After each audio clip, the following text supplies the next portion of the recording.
रोहन एक होशियार लेकिन बहुत ही भावुक लड़का था। छोटी छोटी बातों पर परेशान हो जाना उसकी आदत थी। कभी कोई परीक्षा में कम नंबर आ जाए तो रोहन उदास हो जाता। कोई कुछ कह दे तो वह दिन भर उसी बात को सोचता रहता। धीरे धीरे उसका आत्मविश्वास कम होने लगा।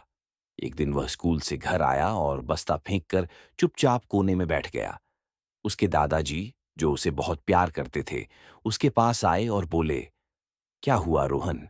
फिर से उदास लग रहा है। रोहन की आंखों में आंसू आ गए। उसने कहा, दादाजी, लगता है मैं किसी काम का नहीं हूं। हर कोई मुझसे आगे निकल जाता है। मैं हार गया हूं। दादाजी मुस्कुराए और बोले, चलो मेरे साथ रसोई में, तुम्हें कुछ दिखाता हूं। रोहन थोड़ी हैरानी से उठ गया और उनके साथ चल पड़ा। रसोई में दादाजी ने गैस जलाई और 3 बर्तन रख दिए। एक में उन्होंने गाजर डाली, दूसरे में अंडा और तीसरे में पानी में चाय पत्ती और नींबू का रस। रोहन चुपचाप देखता रहा। करीब 10 मिनट बाद दादाजी ने तीनों बर्तनों से चीजें बाहर निकालीं। उन्होंने कहा, देखो रोहन, गाजर पहले कितनी सख्त थी, लेकिन उबलते पानी में नरम हो गई। अंडा पहले नाजुक था, लेकिन अब इसका अंदरूनी भाग सख्त हो गया। और ये तीसरी चीज, ये तो सबसे खास है। नींबू की चाय ने पूरे पानी को ही बदल दिया, खुशबूदार और स्वादिष्ट बना दिया। रोहन थोड़ी देर तक सोचता रहा, फिर बोला, दादाजी, मैं समझा नहीं, आप ये सब क्यों दिखा रहे हैं? दादाजी मुस्कुराए और बोले, बेटा, जिंदगी में मुश्किलें आना तय है।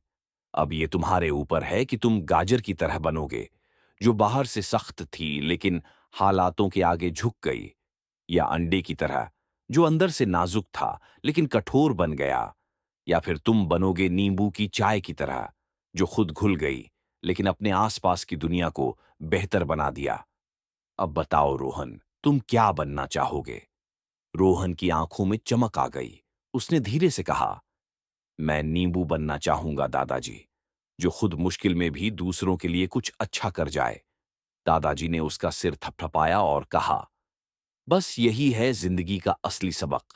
हालात बदलते रहेंगे, लेकिन तुम कैसे प्रतिक्रिया देते हो, वही तय करता है कि तुम कौन बनोगे। दोस्तों, इस कहानी से हमें सीख मिलती है कि मुश्किलें सबके जीवन में आती हैं, लेकिन आपकी सोच और प्रतिक्रिया तय करती है कि आप हार मानेंगे, कठोर बनेंगे या दुनिया को बेहतर बनाएंगे।